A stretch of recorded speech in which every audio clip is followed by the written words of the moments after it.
Hello there, and welcome to this reading of New Moon with relaxing rain sounds in the background to help you get down to sleep.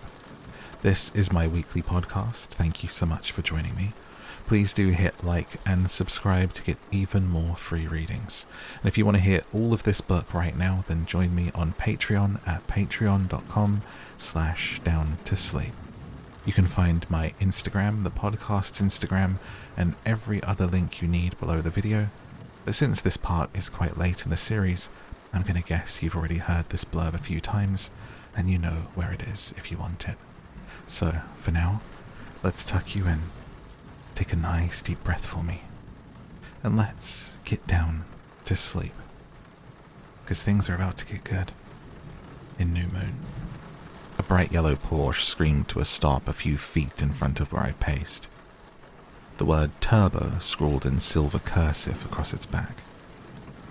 Everyone beside me on the crowded airport sidewalk stared. "Hurry, Bella," Alice shouted impatiently through the open passenger window. I ran to the door and threw myself in, feeling as though I might as well be wearing a black stocking over my head. "Sheesh, Alice," I complained. "Could you pick a more conspicuous car to steal?" The interior was black leather, and the windows were tinted dark. It felt safer inside, like nighttime. Alice was already weaving too fast through the thick airport traffic, sliding through tiny spaces between the cars as I cringed and fumbled for my seatbelt. "The important question," she corrected, "is whether I could have stolen a faster car, and I don't think so. I got lucky. I'm sure that'll be very comforting at the roadblock." She trilled a laugh. "Trust me, Bella, if anyone sets up a roadblock, it will be behind us." She hit the gas, as if to prove her point. I probably should have watched out the window, as first the city of Florence, and then the Tuscan landscape flashed past with blurring speed. This was my first trip anywhere, and maybe my last too. But Alice's driving frightened me, despite the fact that I knew I could trust her behind the wheel. And I was too tortured with anxiety to really see the hills or the walled towns that looked like castles in the distance. "Do you see anything more?" "There's something going on," Alice muttered. "Some kind of festival. The streets are full of people and red flags. What's the date today?" I wasn't entirely sure. The 19th, maybe? Well, that's ironic. It's St. Marcus Day. Which means...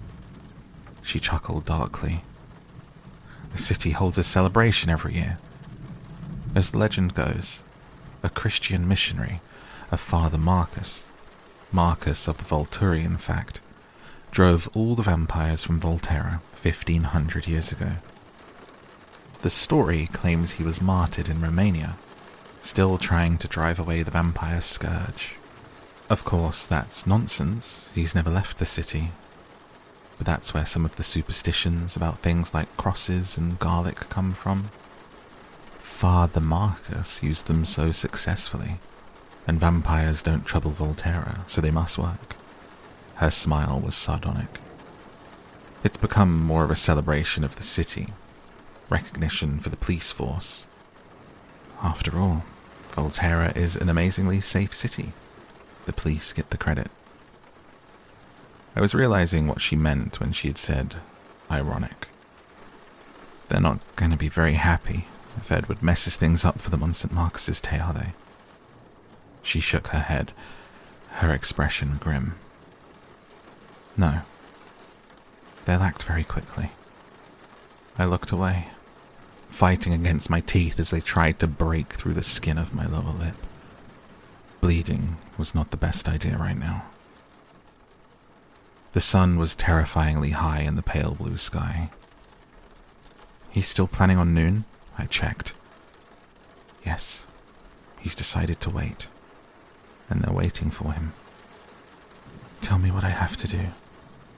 She kept her eyes on the winding road. The needle on the speedometer was touching the far right on the dial. "You don't have to do anything.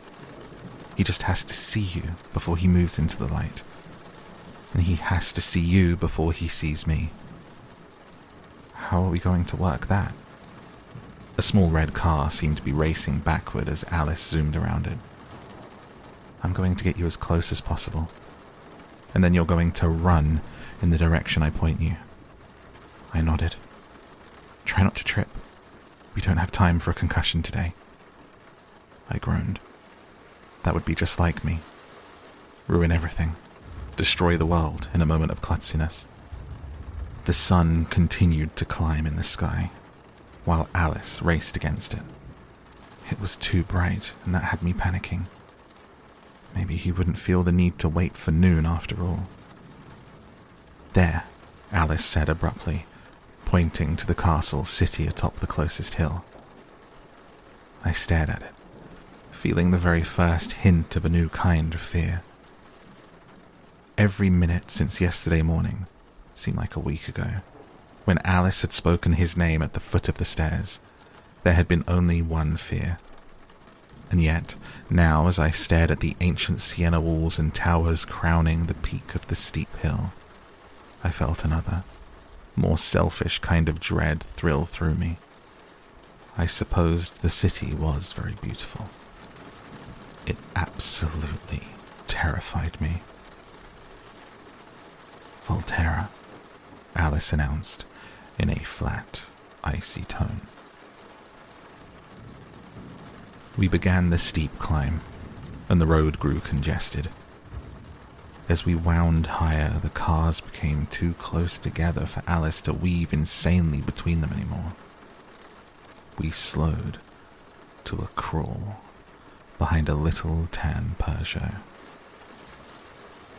Alice, I moaned. The clock on the dash seemed to be speeding up. It's the only way in. She tried to soothe me, but her voice was too strained to comfort. The cars continued to edge forward, one car length at a time.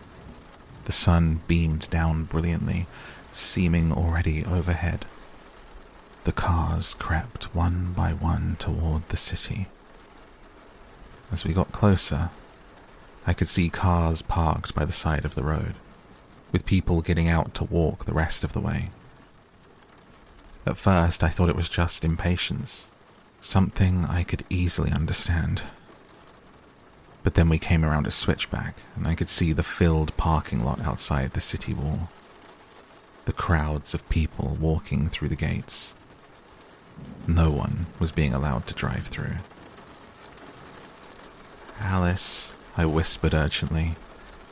I know, she said. Her face was chiseled from ice.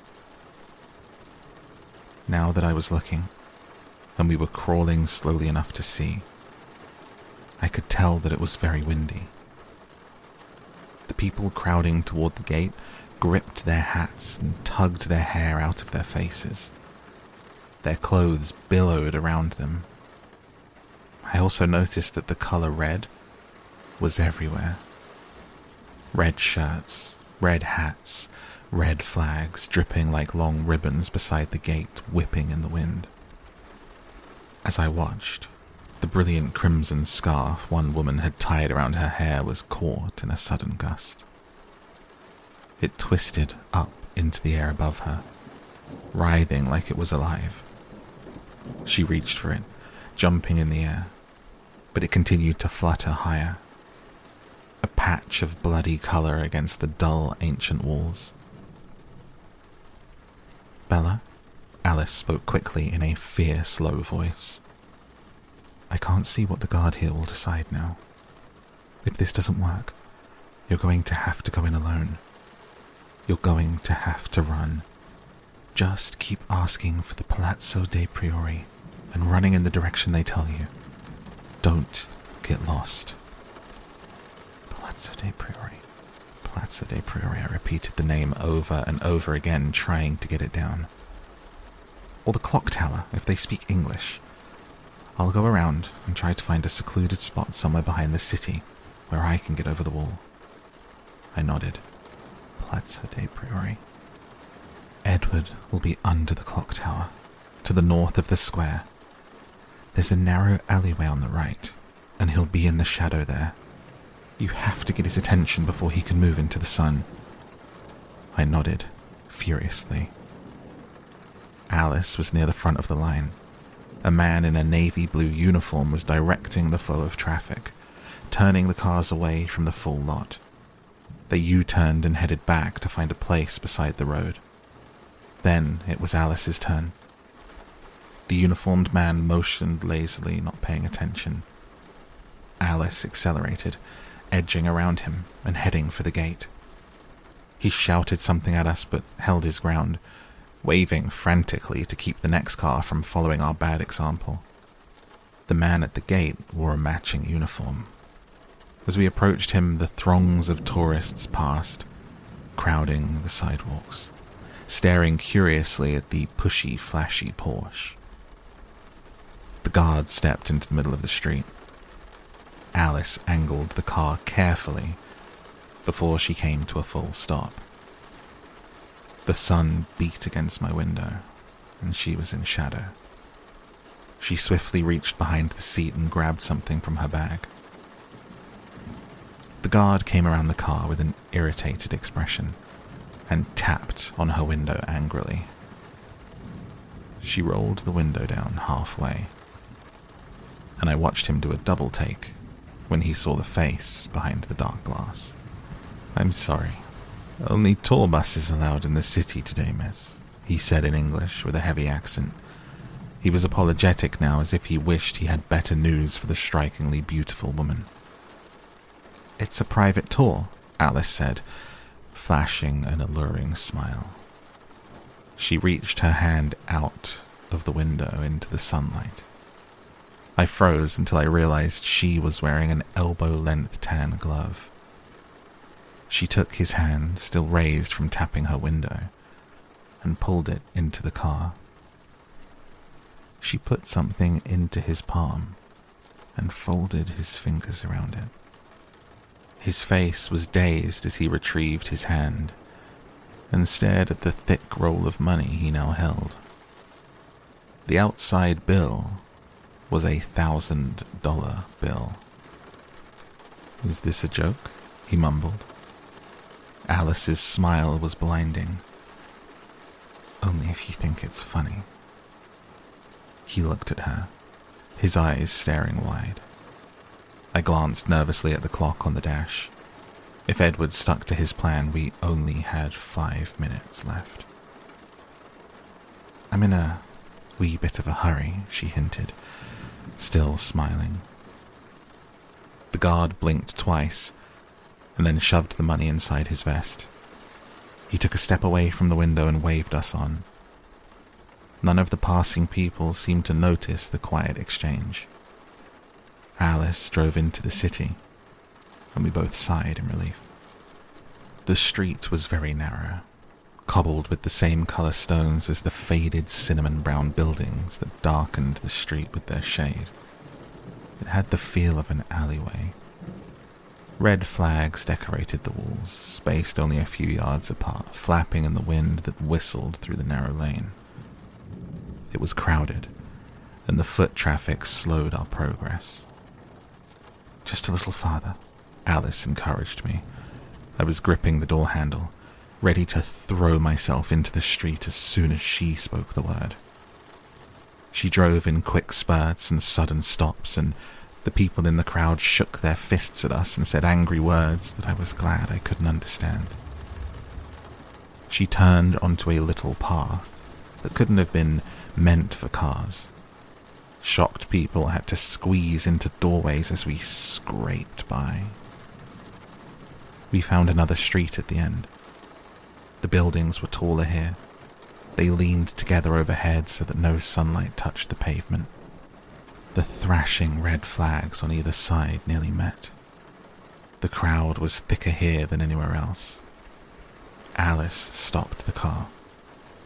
I had the door open before we were at a standstill. She pointed to where the street widened into a path of bright openness. "There. We're at the southern end of the square. Run straight across, to the right of the clock tower. I'll find a way around." Her breath caught suddenly. and when she spoke again, her voice was a hiss. "They're everywhere." I froze in place, but she pushed me out of the car. "Forget about them. You have 2 minutes." "Go, Bella, go," she shouted, climbing out of the car as she spoke. I didn't pause to watch Alice melt into the shadows. I didn't stop to close my door behind me. I shoved a heavy woman out of my way and ran, flat out, head down, paying little attention to anything but the uneven stones beneath my feet. Coming out of the dark lane, I was blinded by the brilliant sunlight beating down into the principal plaza. The wind whooshed into me, flinging my hair into my eyes and blinding me further. It was no wonder that I didn't see the wall of flesh until I'd smacked into it. There was no pathway, no crevice between the close-pressed bodies. I pushed against them furiously, fighting the hands that shoved me back. I heard exclamations of irritation and even pain as I battled my way through, but none were in a language I understood. The faces were a blur of anger and surprise, surrounded by the ever-present red.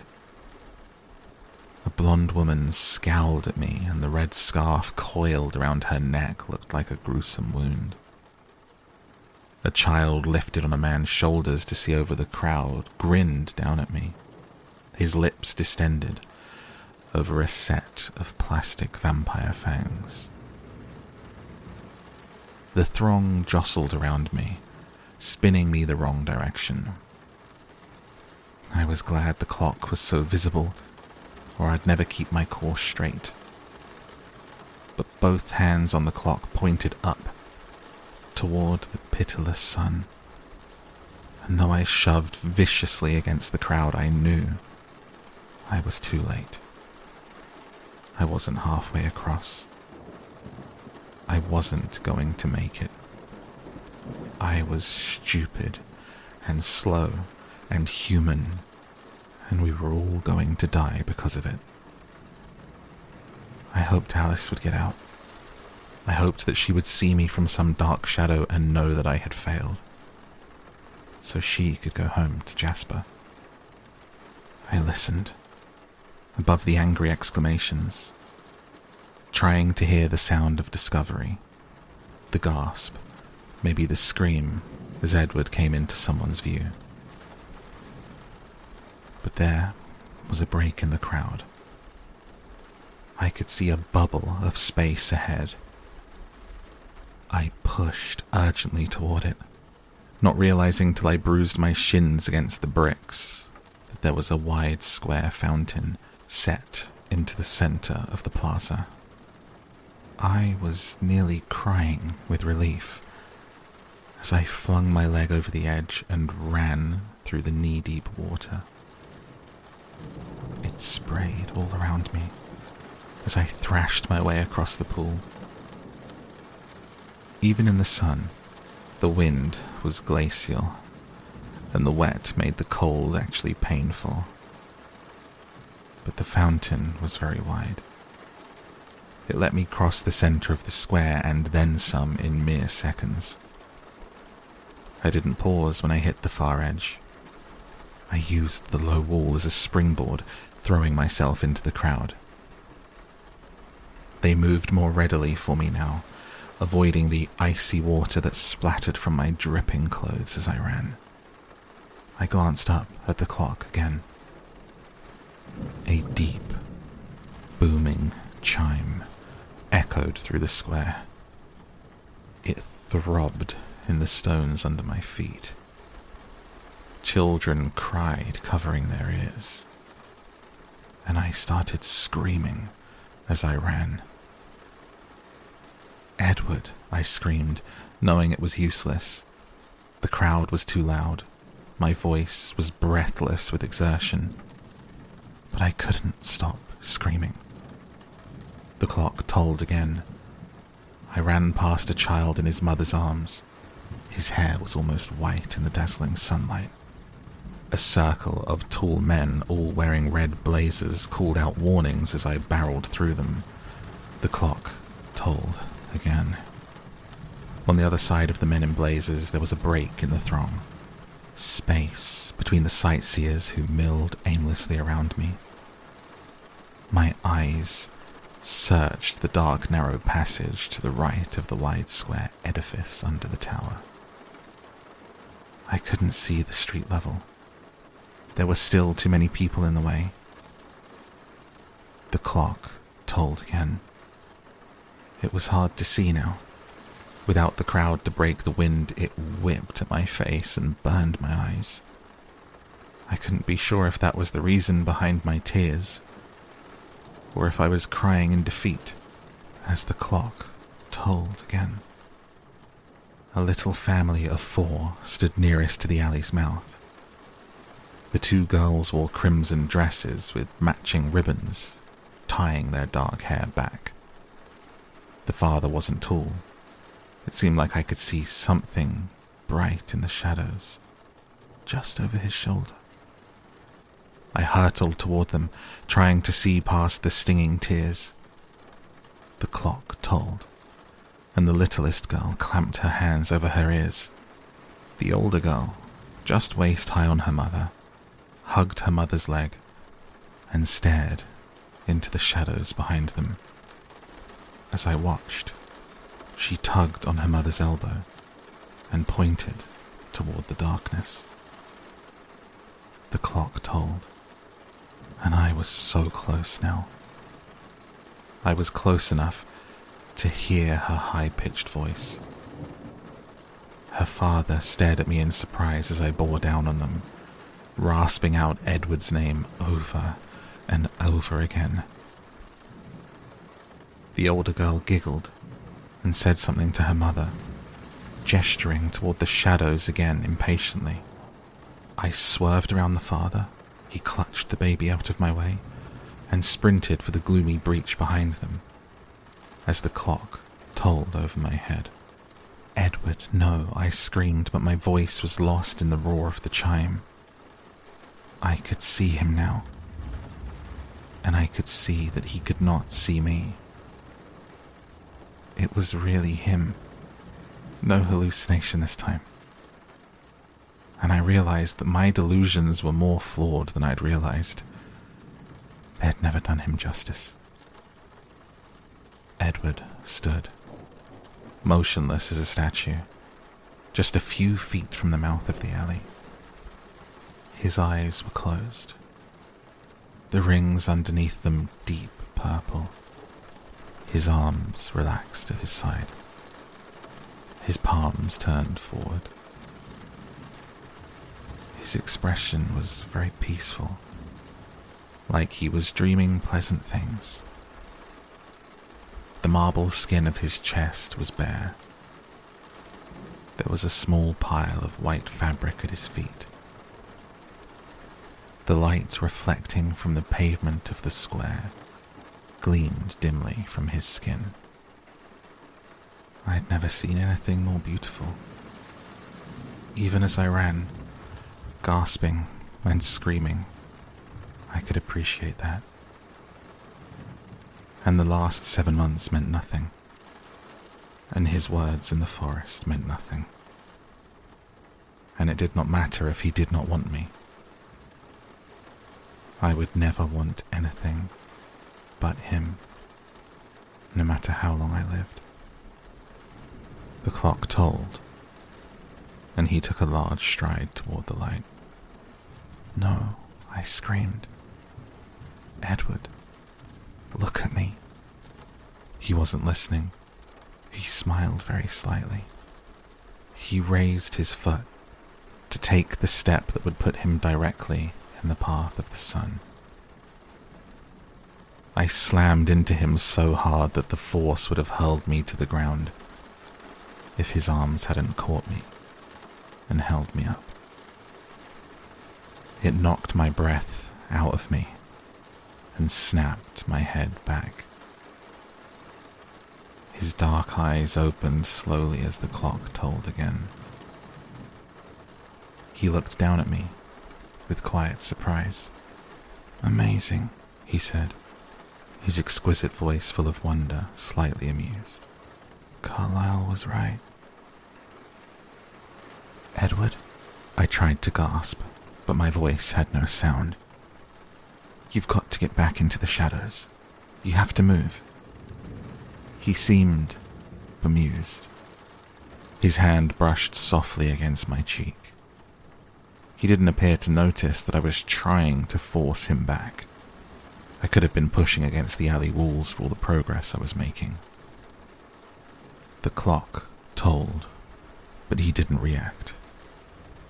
It was very strange, for I knew we were both in mortal danger. Still, in that instant, I felt, well, whole. I could feel my heart racing in my chest, the blood pulsing hot and fast through my veins again. My lungs filled deep with the sweet scent that came off his skin. It was like there had never been any hole in my chest. I was perfect. Not healed, but as if there had been no wound in the first place. I can't believe how quick it was. I didn't feel a thing. "They're very good," he mused, closing his eyes again and pressing his lips against my hair. His voice was like honey and velvet. "Death, that hath sucked the honey of thy breath, hath had no power yet upon thy beauty," he murmured, and I recognized the lines spoken by Romeo in the tomb. The clock boomed out its final chime. "You smell just exactly the same as always," he went on. "So maybe this is hell. I don't care. I'll take it." "I'm not dead," I interrupted, "and neither are you. Please, Edward, we have to move. They can't be far away." I struggled in his arms, and his brow furrowed in confusion. "What was that?" he asked politely. "We're not dead, not yet, but we have to get out of here before the Volturi—" Comprehension flickered on his face as I spoke. Before I could finish, he suddenly yanked me away from the edge of the shadows, spinning me effortlessly so that my back was tight against the brick wall. And his back was to me as he faced away into the alley.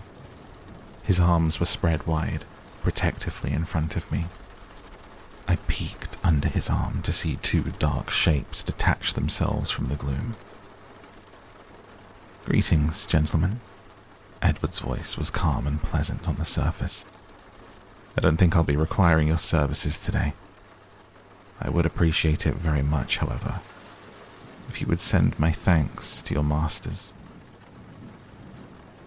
"Shall we take this conversation to a more appropriate venue?" A smooth voice whispered menacingly. "I don't believe that will be necessary." Edward's voice was harder now. "I know your instructions, Felix. I haven't broken any rules." "Felix merely meant to point out the proximity of the sun," the other shadow said in a soothing tone. They were both concealed within smoky grey cloaks that reached to the ground and undulated in the wind. "Let us seek better cover." "I'll be right behind you," Edward said dryly. "Bella, why don't you go back to the square and enjoy the festival?"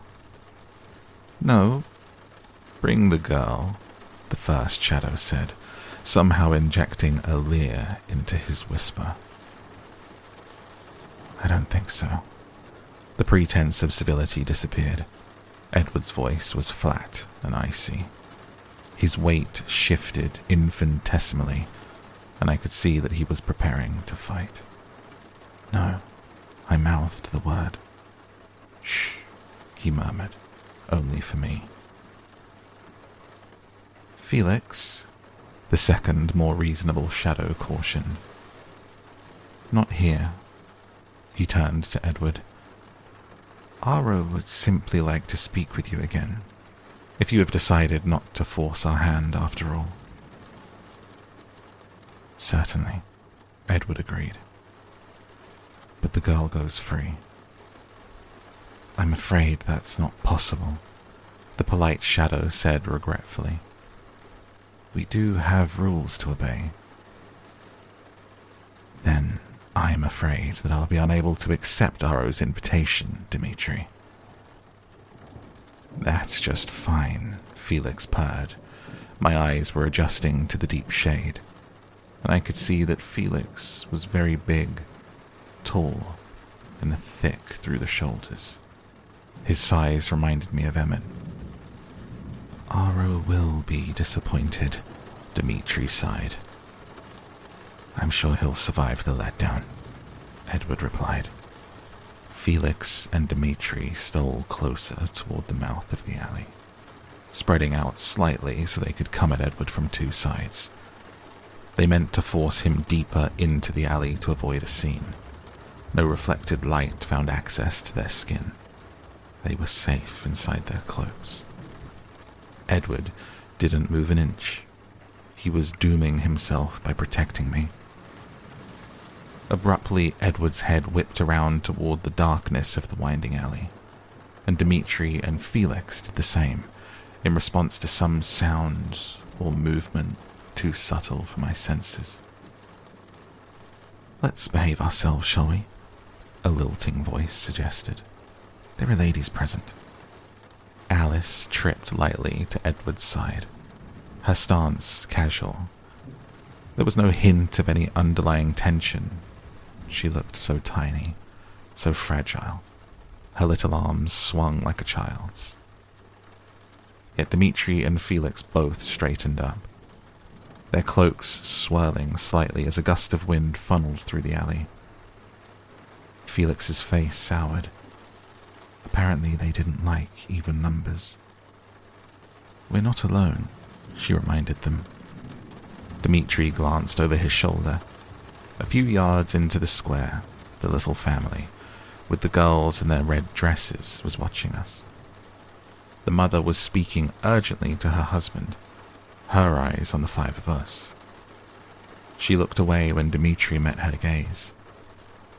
The man walked a few steps farther into the plaza and tapped one of the red-blazered men on the shoulder. Dimitri shook his head. Please, Edward, let's be reasonable, he said. Let's, Edward agreed. And we'll leave quietly now, with no one the wiser. Dimitri sighed in frustration. At least let us discuss this more privately. 6 men in red now joined the family as they watched us with anxious expressions. I was very conscious of Edward's protective stance in front of me, sure that this was what caused their alarm.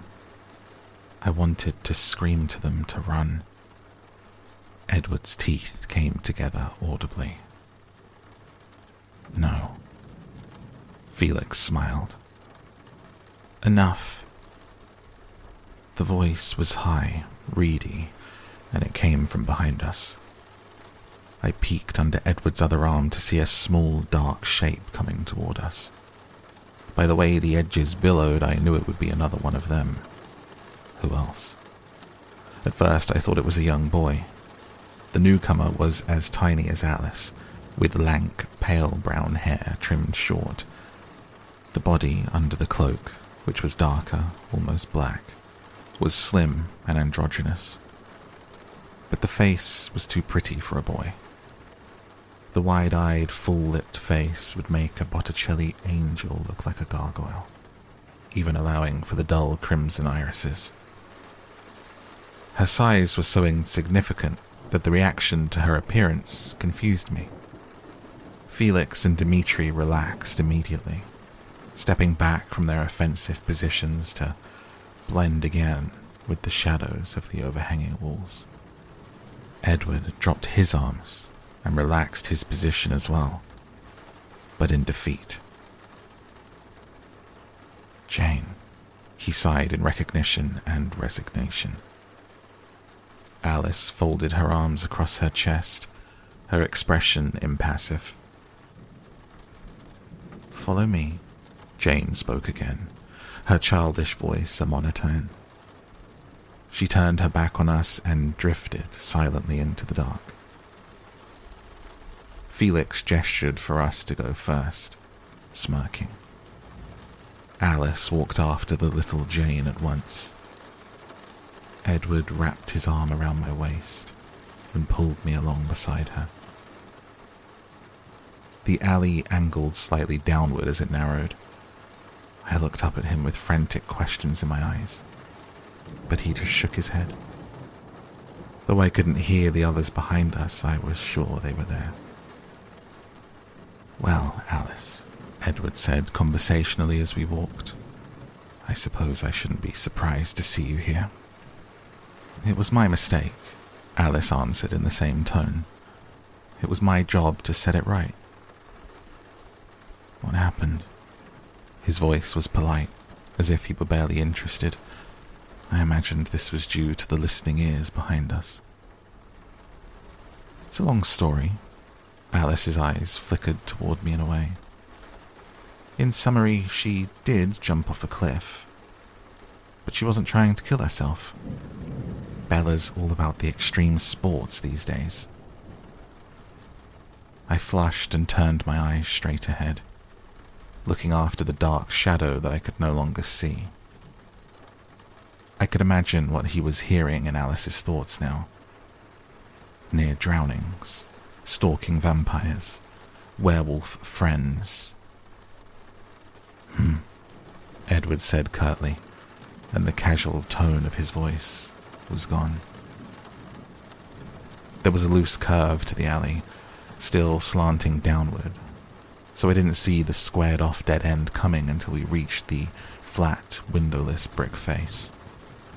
The little one called Jane was nowhere to be seen. Alice didn't hesitate, didn't break pace as she strode toward the wall.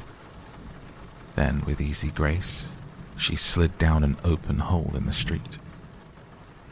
It looked like a drain, sunk into the lowest point of the paving.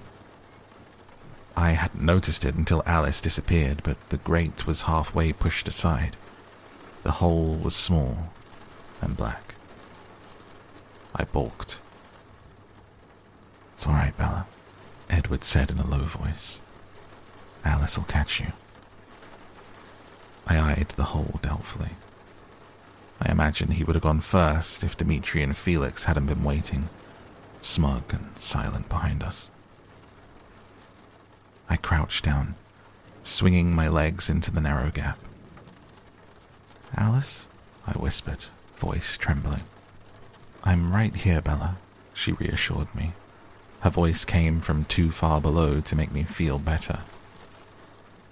Edward took my wrists. His hands felt like stones in winter, and lowered me into the blackness. "Ready?" he asked. "Drop her," Alice called. I closed my eyes so I couldn't see the darkness, scrunching them together in terror, clamping my mouth shut so I wouldn't scream. Edward let me fall. It was silent and short. The air whipped past me for just half a second, and then, with a huff as I exhaled, Alice's waiting arms caught me. I was going to have bruises.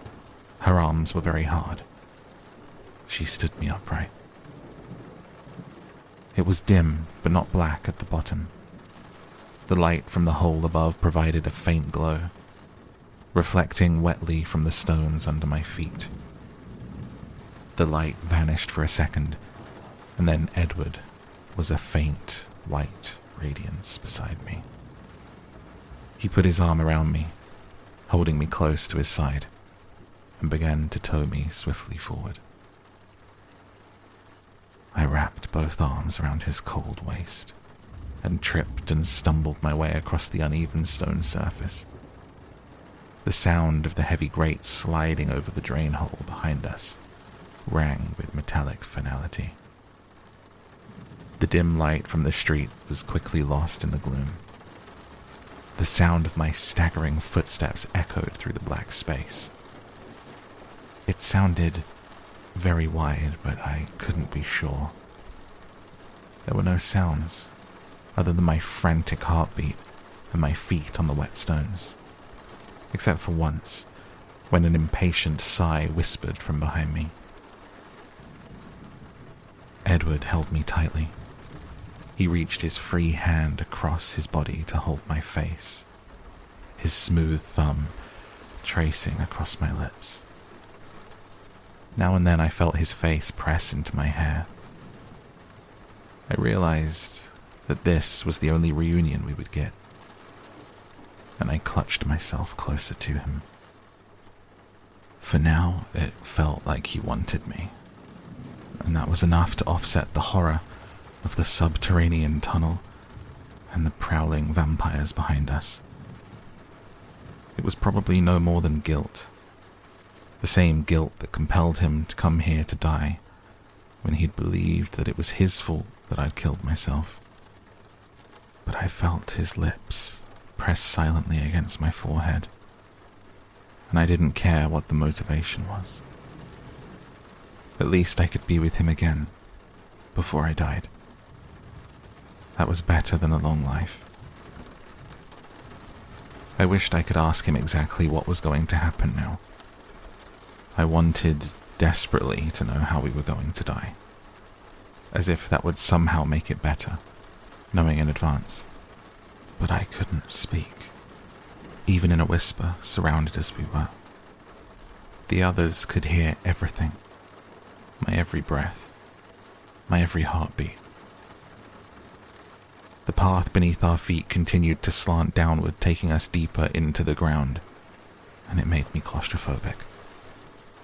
Only Edward's hand soothing against my face kept me from screaming out loud. I couldn't tell where the light was coming from, but it slowly turned dark grey instead of black. We were in a low arched tunnel. Long trails of ebony moisture seeped down the grey stones like they were bleeding ink. I was shaking, and I thought it was from fear. It wasn't until my teeth started to chatter together that I realized I was cold. My clothes were still wet, and the temperature underneath the city was wintry, as was Edward's skin. He realized this at the same time I did, and let go of me, keeping only my hand. "No," I chattered, throwing my arms around him. I didn't care if I froze. Who knew how long we had left? His cold hand chafed against my arm, trying to warm me up with the friction. We hurried through the tunnel, or it felt like hurrying to me. My slow progress irritated someone, I guessed Felix, and I heard him heave a sigh now and then. At the end of the tunnel was a grate. The iron bars were rusting, but thick as my arm. A small door made of thinner, interlaced bars was standing open. Edward ducked through and hurried onto a larger, brighter stone room. The grille slammed shut with a clang, followed by the snap of a lock. I was too afraid to look behind me. On the other side of the long room was a low, heavy wooden door.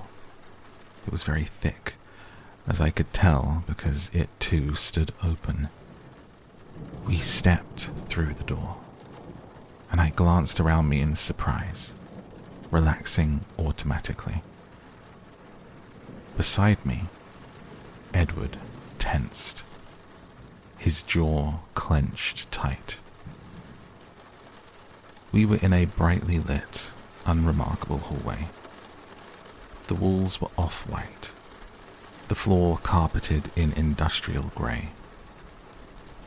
Common rectangular fluorescent lights were spaced evenly along the ceiling. It was warmer here, for which I was grateful. This hall seemed very benign after the gloom of the ghoulish stone sewers. Edward didn't seem to agree with my assessment. He glowered darkly down the long hallway, toward the slight, black-shrouded figure at the end, standing by an elevator. He pulled me along, and Alice walked on my other side. The heavy door creaked shut behind us, and then there was the thud of a bolt sliding home.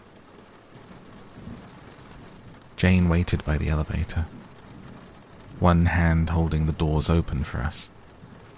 Her expression was apathetic. Once inside the elevator, the 3 vampires that belonged to the Volturi relaxed further.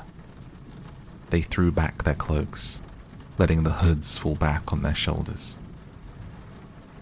Felix and Dimitri were both of a slightly olive complexion. It looked odd combined with their chalky pallor. Felix's black hair was cropped short, but Dimitri's waved to his shoulders. Their irises were deep crimson around the edges, darkening until they were black around the pupil. Under the shrouds, their clothes were modern, pale, and nondescript. I cowered in the corner, cringing against Edward.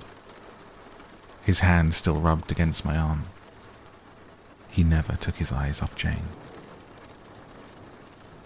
The elevator ride was short. We stepped out into what looked like a posh office reception area. The walls were panelled in wood, the floors carpeted in thick, deep green. There were no windows, but large, brightly lit paintings of the Tuscan countryside hung everywhere as replacements. Pale, leather couches were arranged in cozy groupings, and the glossy tables held crystal vases full of vibrantly coloured bouquets. The flowers' smell reminded me of a funeral home. In the middle of the room was a high, polished mahogany counter. I gawked in astonishment at the woman behind it. She was tall, with dark skin and green eyes. She would have been very pretty in any other company, but not here, because she was every bit as human as I was. I couldn't comprehend what this human woman was doing here, totally at ease, surrounded by vampires. She smiled politely in welcome. "Good afternoon, Jane," she said. There was no surprise in her face as she glanced at Jane's company. Not Edward, his bare chest glinting dimly in the white lights, or even me, dishevelled and comparatively hideous. Jane nodded. "Gianna?" She continued toward a set of double doors in the back of the room, and we followed. As Felix passed the desk, he winked at Gianna and she giggled. On the other side of the wooden doors was a different kind of reception. The pale boy in the pearl grey suit could have been Jane's twin. His hair was darker, and his lips were not as full, but he was just as lovely. He came forward to meet us. He smiled, reaching for her. "Jane." "Alec," she responded, embracing the boy. They kissed each other's cheeks on both sides. Then he looked at us. "They send you out for 1 and you come back with 2.5, he noted, looking at me. "Nice work." She laughed. The sound sparkled with delight, like a baby's cooing. "Welcome back, Edward," Alec greeted him. "You seem in a better mood." "Marginally," Edward agreed in a flat voice. I glanced at Edward's hard face and wondered how his mood could have been darker before. Alec chuckled and examined me as I clung to Edward's side. "And this is the cause of the trouble?" he asked, skeptical. Edward only smiled, his expression contemptuous. Then he froze. "Dibs," Felix called casually from behind. Edward turned, a low snarl building deep in his chest. Felix smiled. His hand was raised, palm up. He curled his fingers twice. inviting Edward forward. Alice touched Edward's arm. "Patience," she cautioned him. They exchanged a long glance, and I wished I could hear what she was telling him.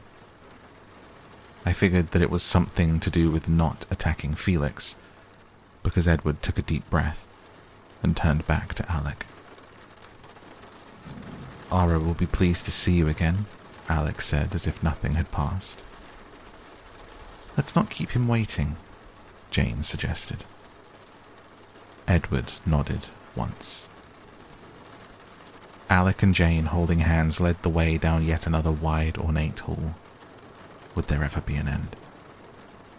They ignored the doors at the end of the hall, doors entirely sheathed in gold, stopping halfway down the hall and sliding aside a piece of the paneling to expose a plain wooden door. It wasn't locked. Alec held it open for Jane. I wanted to groan when Edward pulled me through to the other side of the door. It was the same ancient stone as the square, the alley, and the sewers. And it was dark and cold again. The stone antechamber was not large. It opened quickly into a brighter, cavernous room, perfectly round like a huge castle turret, which was probably exactly what it was. 2 stories up, long window slits threw thin rectangles of bright sunlight onto the stone floor below. There were no artificial lights. The only furniture in the room was several massive wooden chairs, like thrones, that were spaced unevenly, flush with the curving stone walls.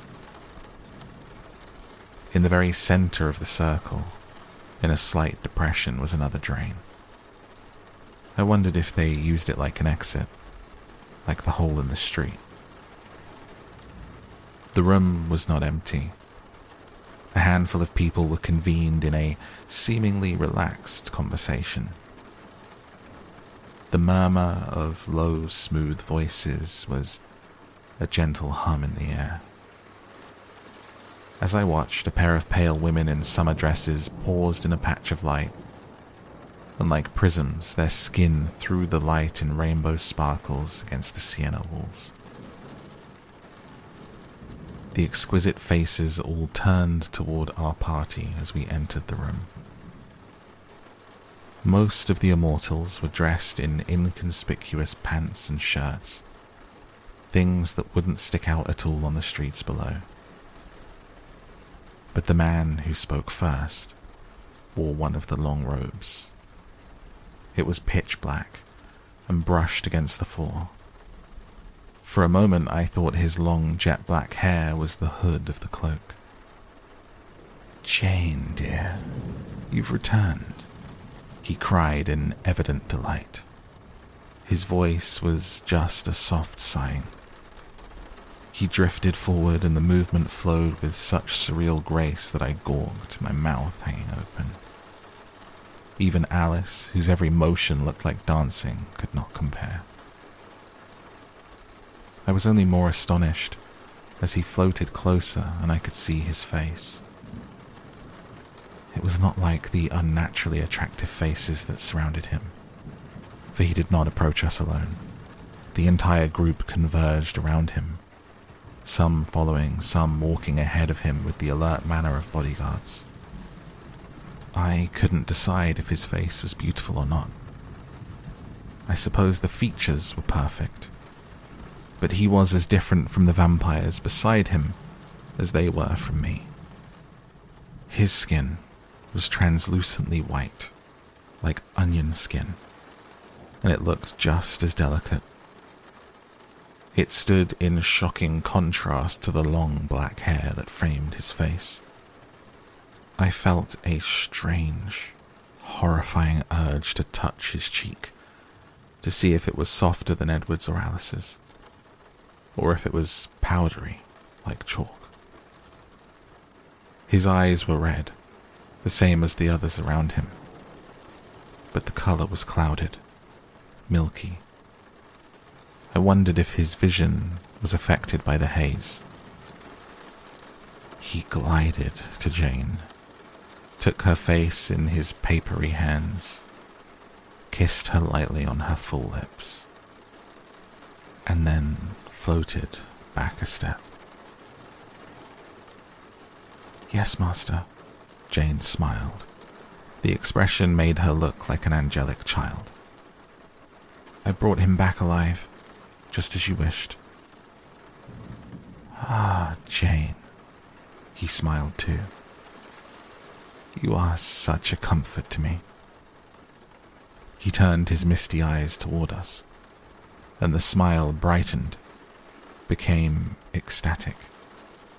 "And Alice and Bella too," he rejoiced, clapping his thin hands together. "This is a happy surprise. Wonderful." I stared in shock as he called our names informally, as if we were old friends dropping in for an unexpected visit. He turned to our hulking escort. "Felix, be a dear and tell my brothers about our company. I'm sure they wouldn't want to miss this." "Yes, master." Felix nodded and disappeared back the way we had come. "You see, Edward," the strange vampire turned and smiled at Edward, like a fond but scolding grandfather. "What did I tell you? Aren't you glad that I didn't give you what you wanted yesterday?" "Yes, Aro, I am," he agreed, tightening his arm around my waist. "I love a happy ending," Aro sighed. "They are so rare. But I want the whole story. How did this happen, Alice?" He turned to gaze at Alice with curious, misty eyes. "Your brother seemed to think you infallible, but apparently there was some mistake." "Oh, I'm far from infallible," she flashed a dazzling smile. She looked perfectly at ease, except that her hands were balled into tight little fists. "As you can see today, I cause problems as often as I cure them." "You're too modest," Aro chided. "I've seen some of your more amazing exploits, and I must admit, I've never observed anything like your talent. Wonderful." Alice flickered a glance at Edward. Aro did not miss it. "I'm sorry. We haven't been introduced properly at all, have we?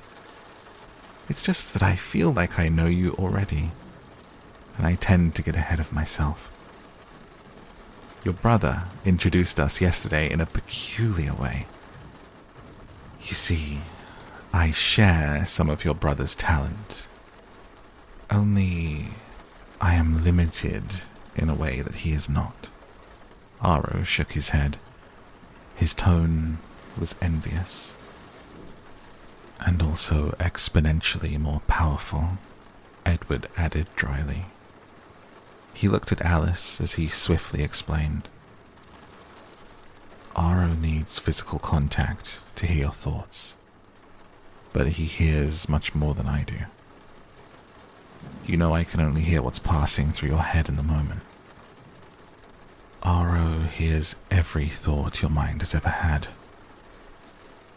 Alice raised her delicate eyebrows, and Edward inclined his head. Aro didn't miss that either.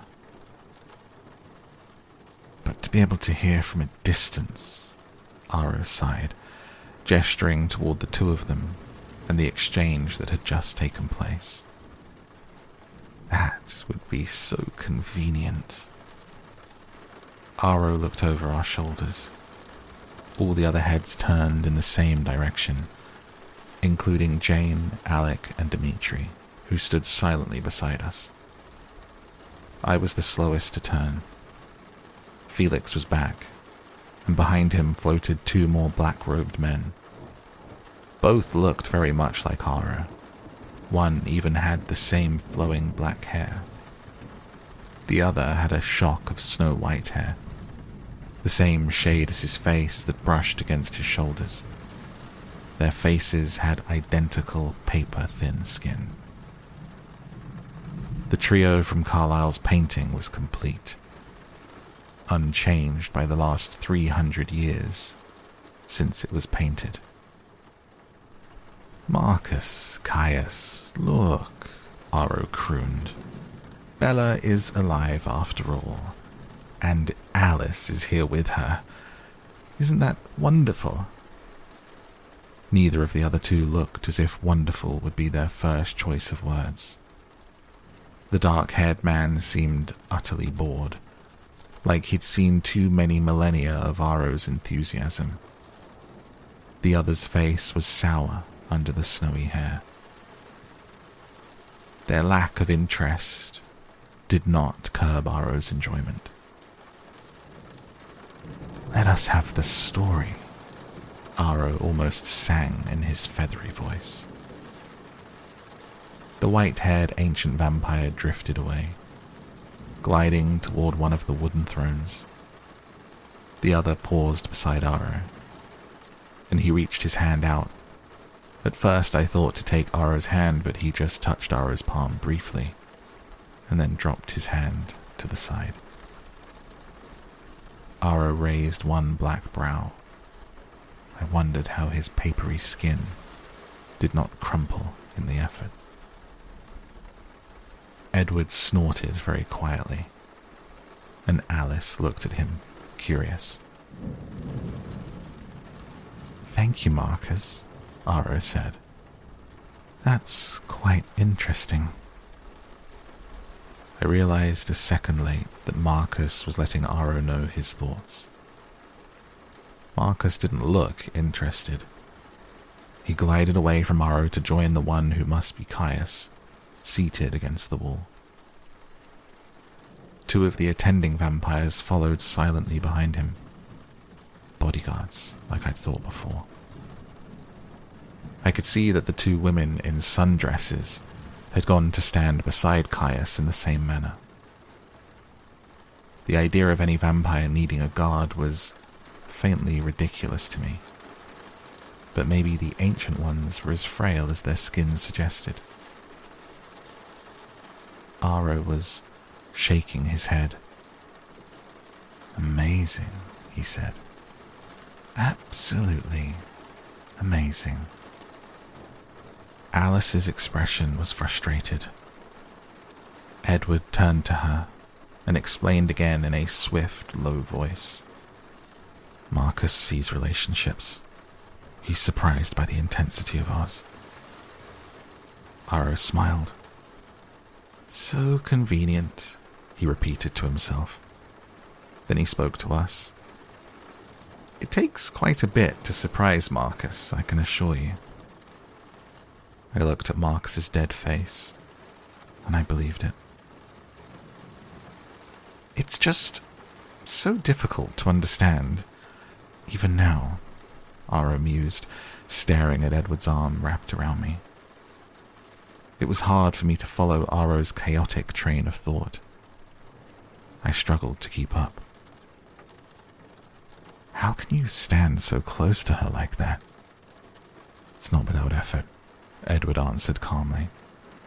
"But still, la tua contante. What a waste." Edward chuckled once without humor. "I look at it more as a price." Aro was skeptical. "A very high price." "Opportunity cost." Aro laughed. "If I hadn't smelled her through your memories, I wouldn't have believed the call of anyone's blood could be so strong. I've never felt anything like it myself. Most of us would trade much for such a gift. And yet you..." "Waste it," Edward finished, his voice sarcastic now. Aro laughed again. "Ah, how I miss my friend Carlyle. You remind me of him, only he was not so angry." outshines me in many other ways as well. I certainly never thought to see Carlyle bested for self-control of all things. But you put him to shame. Hardly. Edward sounded impatient, as if he were tired of the preliminaries. It made me more afraid. I couldn't help but try to imagine what he expected would follow. I am gratified by his success, Ara mused. Your memories of him are quite a gift for me, though they astonish me exceedingly. I am surprised by how it pleases me. His success in this unorthodox path he's chosen. I expected that he would weaken with time. I'd scoffed at his plan to find others who would share his peculiar vision. Yet somehow, I'm happy to be wrong. Edward didn't reply. But your restraint, Aro sighed. I did not know such strength was possible. To inure yourself against such a siren call, not just once, but again and again. If I had not felt it myself, I would not have believed. Edward gazed back at Aro's admiration with no expression. I knew his face well enough. Time had not changed that.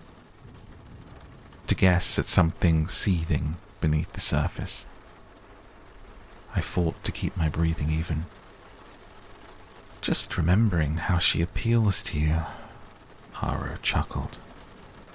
It makes me thirsty. Edward tensed. Don't be disturbed, Aro reassured him. I mean her no harm, but I am so curious about one thing in particular. He eyed me with bright interest. May I? He asked eagerly, lifting one hand.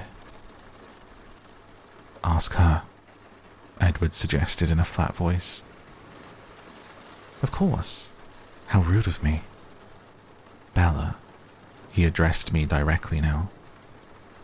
I'm fascinated that you are the one exception to Edward's impressive talent. So very interesting that such a thing should occur. And I was wondering, since our talents are similar in many ways, if you would be so kind as to allow me to try, to see if you are an exception for me as well. My eyes flashed up to Edward's face in terror. Despite Aro's overt politeness, I didn't believe I really had a choice. I was horrified at the thought of allowing him to touch me, and yet also perversely intrigued by the chance to feel his strange skin. Edward nodded in encouragement, whether because he was sure Aro would not hurt me, or because there was no choice. I couldn't tell. I turned back to Aro and raised my hand slowly in front of me. It was trembling. He glided closer, and I believe he meant his expression to be reassuring, but his papery features were too strange, too alien and frightening to reassure. The look on his face was more confident than his words had been. Aro reached out, as if to shake my hand, and pressed his insubstantial-looking skin against mine. It was hard, but felt brittle, shale rather than granite, and even colder than I expected. His filmy eyes smiled down at mine, and it was impossible to look away. They were mesmerizing in an odd, unpleasant way. Aro's face altered as I watched. The confidence wavered and became first doubt, then incredulity, before he calmed it into a friendly mask. "It's very interesting," he said, as he released my hand and drifted back. My eyes flickered to Edward, and though his face was composed, I thought he seemed a little smug. Aro continued to drift with a thoughtful expression. He was quiet for a moment, his eyes flickering between the three of us. Then abruptly he shook his head. "A first," he said to himself. "I wonder if she is immune to our other talents. Jane, dear?" "No." Edward snarled the word. Alice grabbed his arm with a restraining hand. He shook her off. Little Jane smiled up happily at Aro. "Yes, master." Edward was truly snarling now, the sound ripping and tearing from him, glaring at Aro with baleful eyes. The room had gone still, everyone watching him with amazed disbelief, as if he were committing some embarrassing social faux pas. I saw Felix grin hopefully and move a step forward. Aro glanced at him once and he froze in place, his grin turning to a sulky expression. Then he spoke to Jane. "I was wondering, my dear, if Bella is immune to you." I could barely hear Aro over Edward's furious growls. He let go of me, moving to hide me from their view. Caius ghosted in our direction, with his entourage to watch. Jane turned toward us with a beatific smile. "Don't," Alice cried, as Edward launched himself at the little girl. Before I could react, before anyone could jump between them, before Aro's bodyguard could tense, Edward was on the ground. No one had touched him, but he was on the stone floor writhing in obvious agony, while I stared in horror. Jane was smiling only at him now, and it all clicked together. What Alice had said about formidable gifts, why everyone treated Jane with such deference, and why Edward had thrown himself in her path before she could do that to me. "Stop!" I shrieked, my voice echoing in the silence, jumping forward to put myself between them. But Alice threw her arms around me in an unbreakable grasp and ignored my struggles. No sound escaped Edward's lips as he cringed against the stones. It felt like my head would explode from the pain of watching this. "Jane," Ara recalled her in a tranquil voice. She looked up quickly, still smiling with pleasure, her eyes questioning. As soon as Jane looked away, Edward was still. Aro inclined his head toward me. Jane turned her smile in my direction. I didn't even meet her gaze.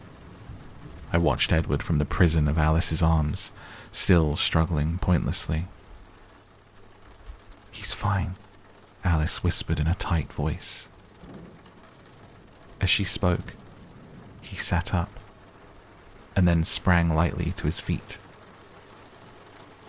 His eyes met mine, and they were horror-struck.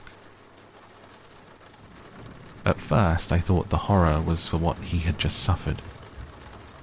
But then he looked quickly at Jane, and back to me, and his face relaxed into relief. I looked at Jane too, and she no longer smiled. She glared at me, her jaw clenched with the intensity of her focus. I shrank back, waiting for the pain. Nothing happened. Edward was by my side again. He touched Alice's arm, and she surrendered me to him. Aro started to laugh. He chuckled. "This is wonderful." Jane hissed in frustration, leaning forward like she was preparing to spring. "Don't be put out, dear one," Aro said in a comforting tone, placing a powder-light hand on her shoulder. "She confounds us all."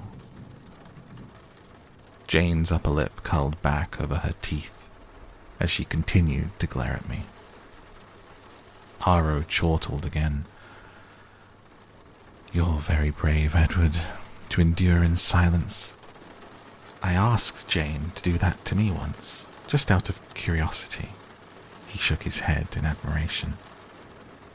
Edward glared, disgusted. "So what do we do with you now?" Aro sighed. Edward and Alice stiffened. This was the part they'd been waiting for. I began to tremble. "I don't suppose there's any chance that you've changed your mind?" Aro asked Edward hopefully. "Your talent would be an excellent addition to our little company." Edward hesitated. From the corner of my eye, I saw both Felix and Jane grimace. Edward seemed to weigh each word before he spoke it. "I'd rather not." "Alice?" Aro asked, still hopeful. "Would you perhaps be interested in joining with us?" "No, thank you," Alice said. "And you, Bella?" Aro raised his eyebrows. Edward hissed, low in my ears. I stared at Aro blankly. Was he joking? Or was he really asking me if I wanted to stay for dinner? It was the white-haired Caius who broke the silence. "What?" he demanded of Aro. His voice, though no more than a whisper, was flat. "Caius, surely you see the potential," Aro chided him affectionately. "I haven't seen a prospective talent so promising since we found Jane and Alec. Can you imagine the possibilities when she's one of us?" Caius looked away with a caustic expression. Jane's eyes sparked with indignation at the comparison. Edward fumed beside me. I could hear a rumble in his chest, building toward a growl. I couldn't let his temper get him hurt. "No, thank you." I spoke up in barely more than a whisper, my voice breaking in fright. Aro sighed. "That's unfortunate. Such a waste." Edward hissed. "Join or die. Is that it? I suspected as much when we were brought to this room.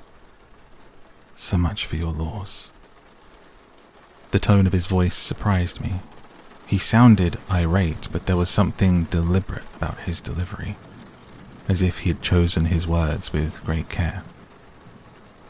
"Of course not," Aro blinked, astonished. "We were already convened here, Edward, awaiting Heidi's return. Not for you." "Aro," Caius hissed. "The law claims them." Edward glared at Caius. "How so?" he demanded.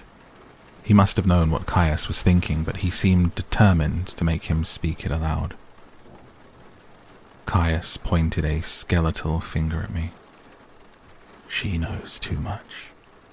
You have exposed our secrets. His voice was papery thin, just like his skin. There are a few humans in on your charade here as well, Edward reminded him, and I thought of the pretty receptionist below. Caius's face twisted into a new expression. Was it supposed to be a smile? Yes, he agreed. But when they're no longer useful to us, they will serve to sustain us. That's not your plan for this one. If she betrays our secrets, are you prepared to destroy her? I think not, he scoffed. I wouldn't, I began, still whispering. Caius silenced me with an icy look. Nor do you intend to make her one of us, Caius continued. Therefore, she is a vulnerability. Though it is true, for this, only her life is forfeit. You may leave if you wish. Edward bared his teeth. That's what I thought, Caius said with something akin to pleasure. Felix leaned forward, eager. Unless, Aro interrupted. He looked unhappy with the way the conversation had gone. Unless you do intend to give her immortality. Edward pursed his lips, hesitating for a moment before he answered. And if I do? Aro smiled happy again. Why, then you would be free to go home, and give my regards to my friend Carlyle. His expression turned more hesitant. But I'm afraid you would have to mean it. Aro raised his hand in front of him. Caius, who had begun to scowl furiously, relaxed. Edward's lips tightened into a fierce line. He stared into my eyes, and I stared back. Mean it, I whispered. Please. Was it really such a loathsome idea? Would he rather die than change me? I felt like I'd been kicked in the stomach. Edward stared down at me with a tortured expression. And then Alice stepped away from us, forward toward Aro. We turned to watch her. Her hand was raised like his. She didn't say anything, and Aro waved off his anxious guard as they moved to block her approach. Aro met her halfway and took her hand with an eager, acquisitive glint in his eyes. He bent his head over their touching hands, his eyes closing as he concentrated. Alice was motionless, her face blank. I heard Edward's teeth snap together. No one moved. Aro seemed frozen over Alice's hand.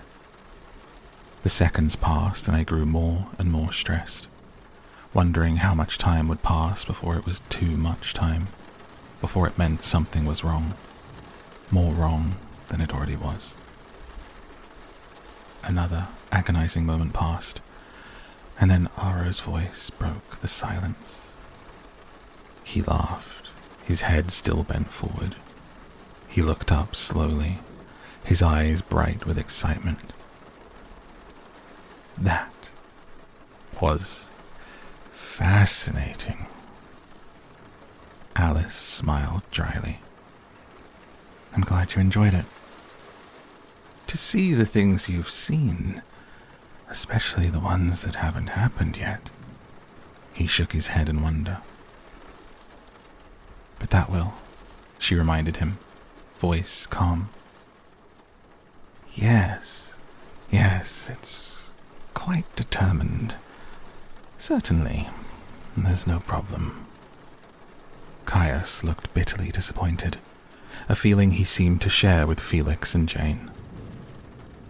Aro, Caius complained. Dear Caius, Aro smiled. Do not fret. Think of the possibilities. They do not join us today, but we can always hope for the future. Imagine the joy young Alice alone would bring to our little household. Besides, I'm so terribly curious to see how Bella turns out. Aro seemed convinced. Did he not realize how subjective Alice's visions were? That she could make up her mind to transform me today and then change it tomorrow? A million tiny decisions. Her decisions and so many others too. Edward's could alter her path. And with that, the future. And would it really matter that Alice was willing? Would it make any difference if I did become a vampire? When the idea was so repulsive to Edward. If death was to him a better alternative than having me around forever. An immortal annoyance. Terrified as I was, I felt myself sinking down into depression. Drowning in it. Then we are free to go now? Edward asked in an even voice. Yes, Aro said pleasantly. But please, visit again. It's been absolutely enthralling. And we will visit you as well, Caius promised, his eyes suddenly half closed like the heavy-lidded gaze of a lizard. To be sure that you follow through on your side.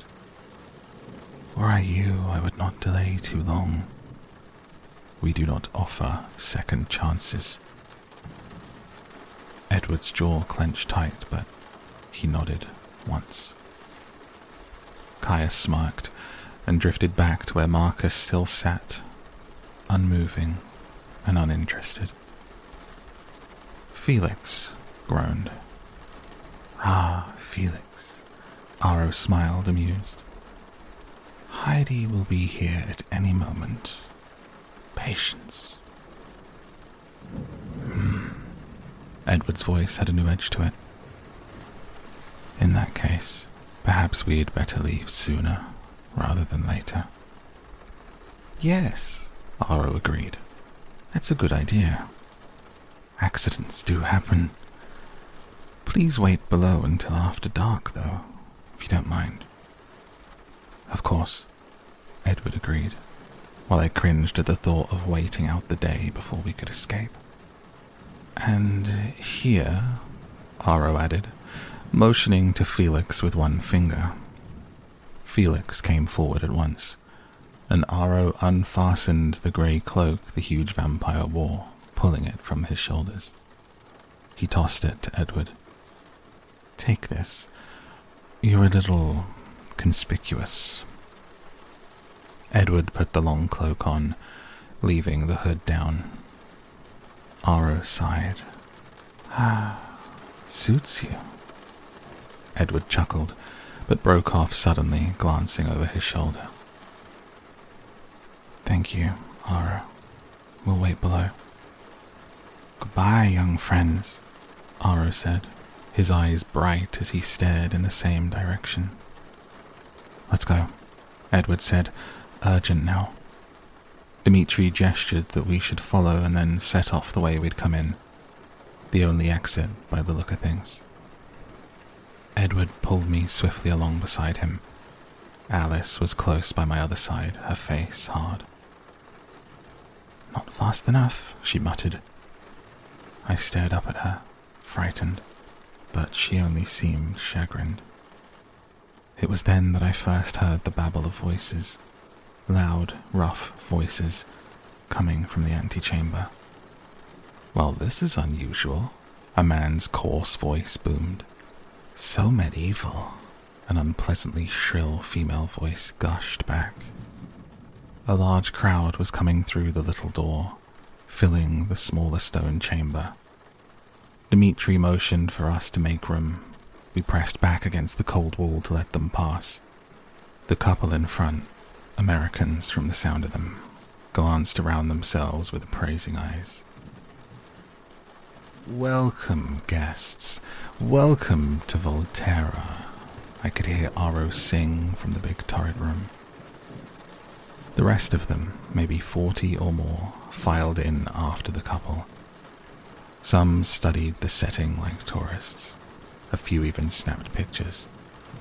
Others looked confused, as if the story that had led them to this room was not making sense anymore. I noticed one small dark woman in particular. Around her neck was a rosary, and she gripped the cross tightly in one hand.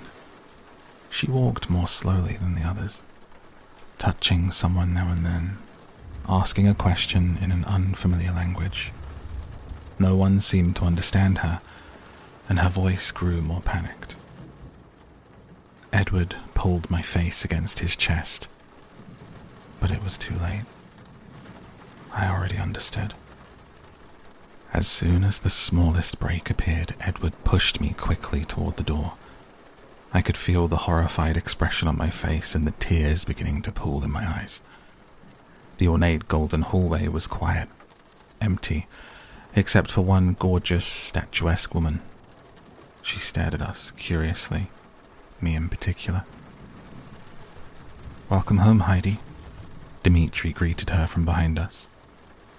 Heidi smiled absently. She reminded me of Rosalie, though they looked nothing alike. It was just that her beauty too was exceptional, unforgettable. I couldn't seem to look away. She was dressed to emphasize that beauty. Her amazingly long legs, darkened with tights, were exposed by the shortest of miniskirts. Her top was long-sleeved and high-necked, but extremely close-fitting, and constructed of red vinyl. Her long mahogany hair was lustrous, and her eyes were the strangest shade of violet, a color that might result from blue-tinted contacts over red irises. "Dimitri," she responded in a silky voice, her eyes flickering between my face and Edward's grey cloak. "Nice fishing," Dimitri complimented her, and I suddenly understood the attention-grabbing outfit that she wore. She was not only the fisherman, but also the bait. "Thanks," she flashed a stunning smile. "Aren't you coming?" "In a minute. Save a few for me." Heidi nodded and ducked through the door with one last curious look at me. Edward set a pace that had me running to keep up, but we still couldn't get through the ornate door at the end of the hallway before the screaming started. Dimitri left us in the cheerfully opulent reception area, where the woman, Gianna, was still at her post behind the polished counter. Bright, harmless music tinkled from the hidden speakers. "Do not leave until dark," he warned us. Edward nodded, and Dimitri hurried away. Gianna did not seem at all surprised by the exchange, though she did eye Edward's borrowed cloak with shrewd speculation. "Are you all right?" Edward asked under his breath, too low for the human woman to hear.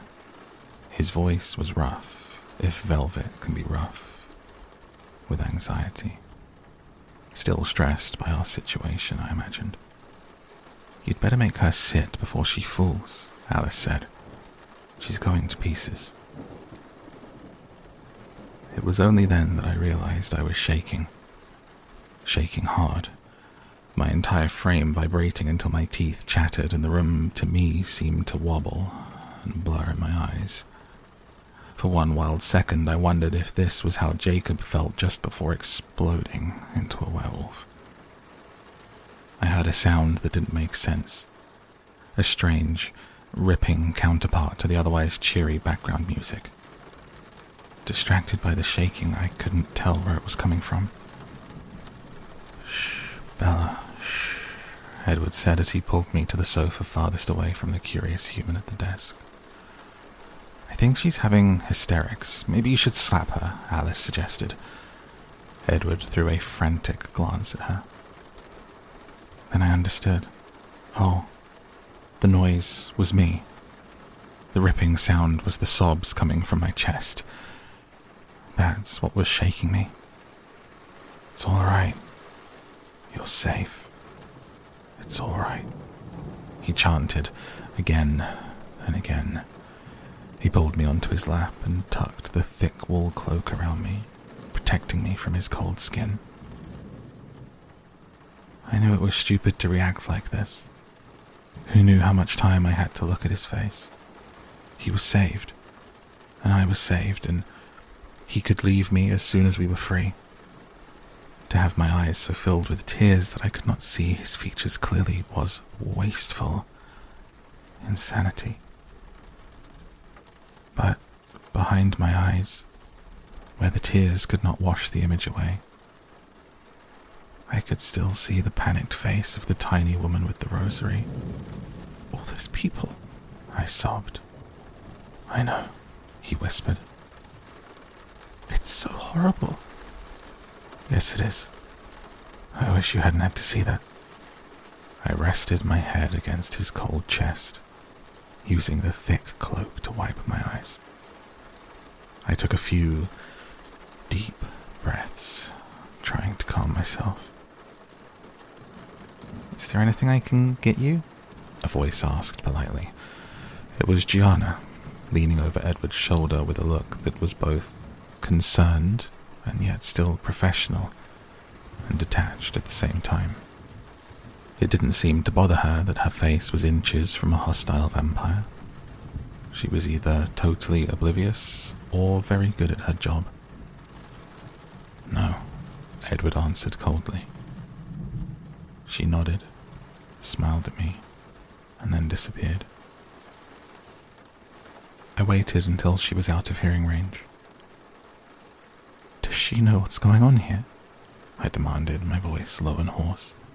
I was getting control of myself, my breathing evening out. "Yes, she knows everything," Edward told me. "Does she know they're going to kill her someday?" "She knows it's a possibility."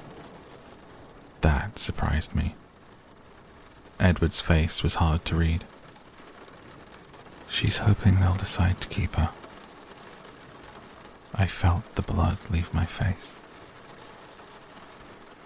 "She wants to be one of them." He nodded once, his eyes sharp on my face, watching my reaction. I shuddered. "How can she want that?" I whispered, more to myself than really looking for an answer.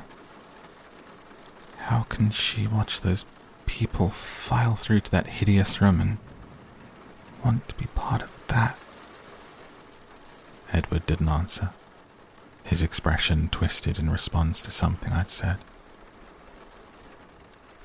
As I stared at his too beautiful face, trying to understand the change, it suddenly struck me that I was really here, in Edward's arms, however fleetingly, and that we were not, at this exact moment, about to be killed.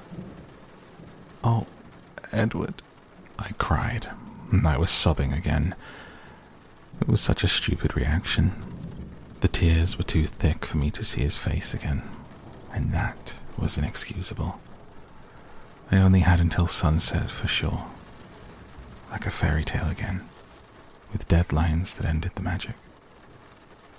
"What's wrong?" he asked, still anxious, rubbing my back with gentle pats.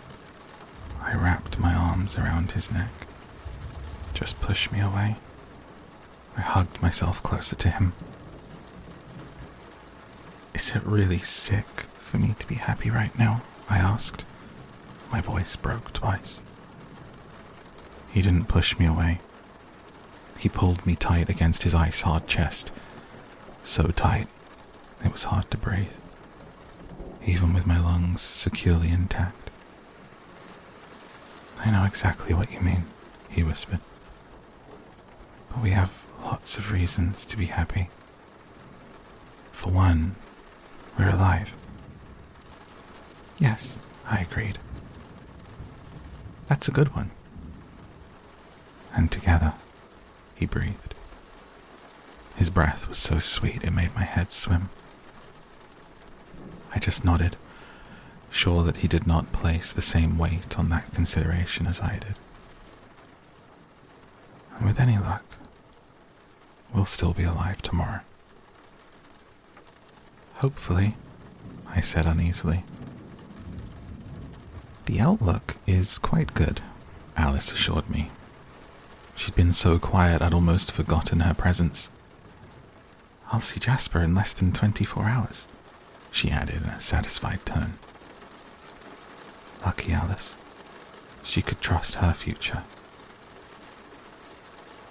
I couldn't keep my eyes off of Edward's face for long. I stared at him, wishing more than anything that the future would never happen. That this moment would last forever. Or if it couldn't, that I would stop existing when it did. Edward stared right back at me, his dark eyes soft, and it was easy to pretend that he felt the same way. So that's what I did. I pretended to make the moment sweeter. His fingertips traced the circles under my eyes. You look so tired.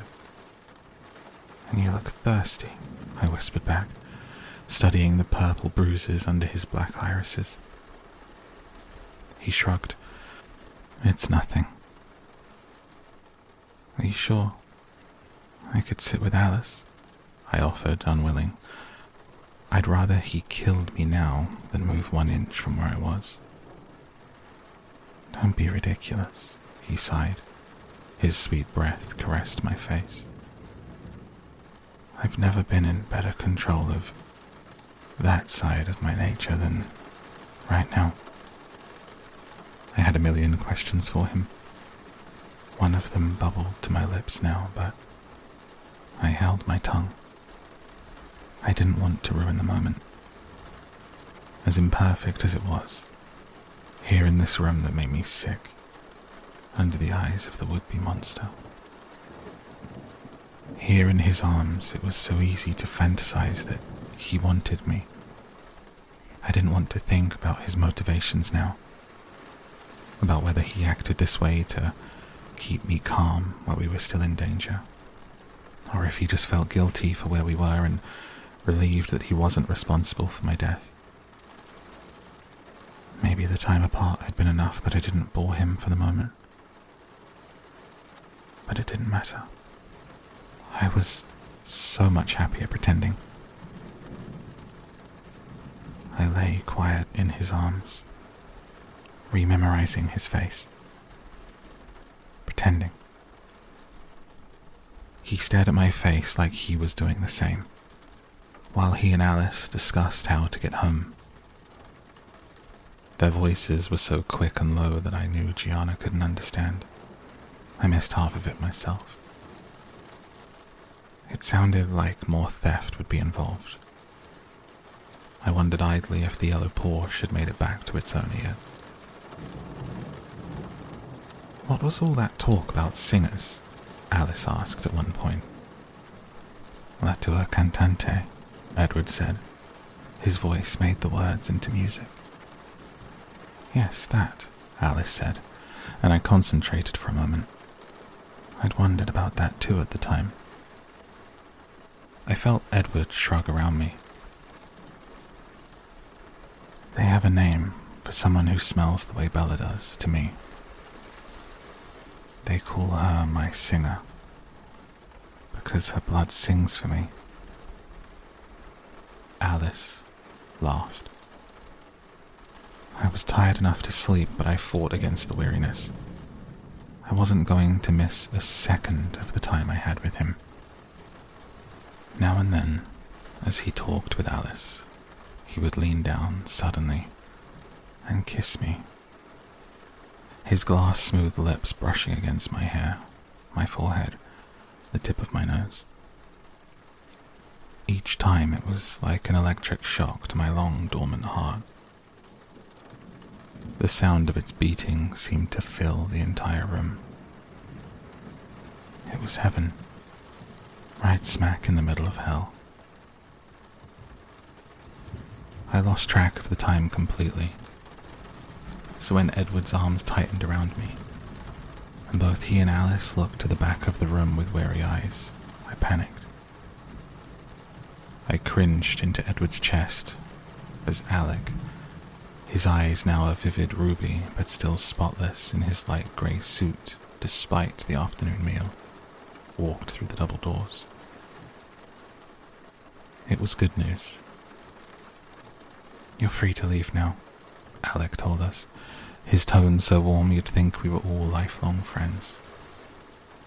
"We ask that you don't linger in the city." Edward made no answering pretense. His voice was ice cold. "That won't be a problem." Alex smiled, nodded, and disappeared again. "Follow the right hallway around the corner to the first set of elevators," Gianna told us as Edward helped me to my feet. "The lobby's 2 floors down and exits to the street. Goodbye now," she added pleasantly.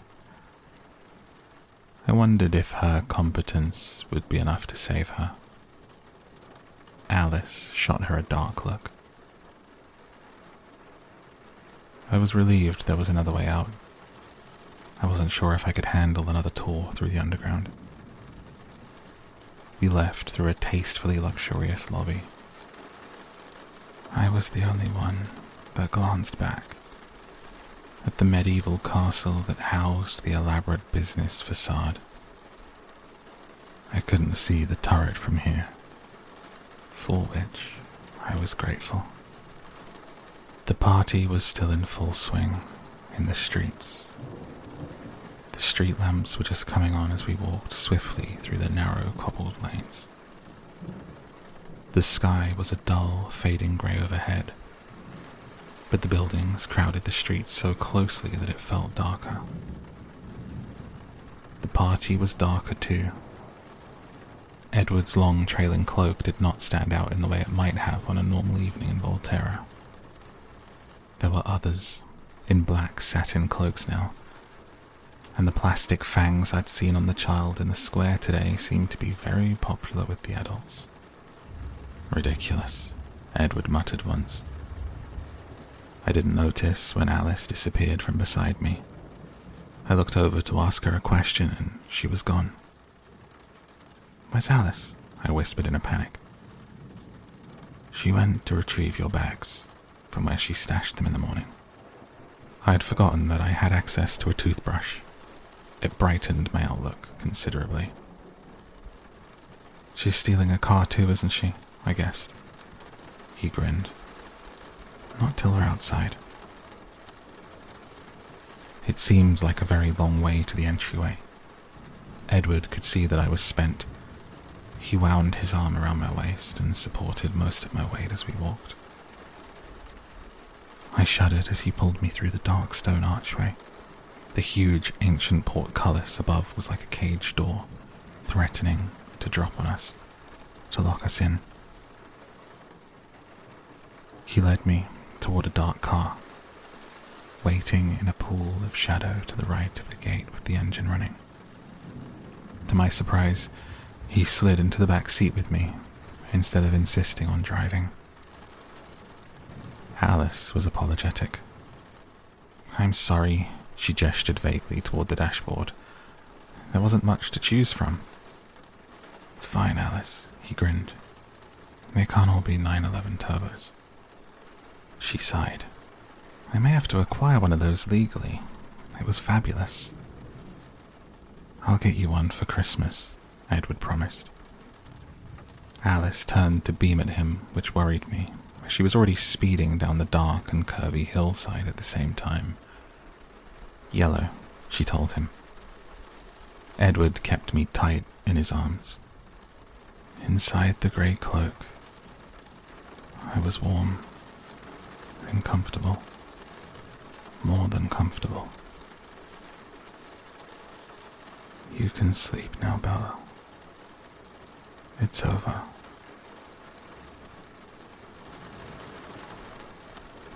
And that is where we close the book tonight on this episode of Down to Sleep. please do leave me a comment letting me know what other books you'd love to hear. Make sure you hit like and subscribe if you haven't already. And I hope you have a beautiful rest of your night. If you need a bit more, then go to the main page, click another video to listen to, or check out the main podcast channel at Down to Sleep for even more books. Until next time, thank you, and good night.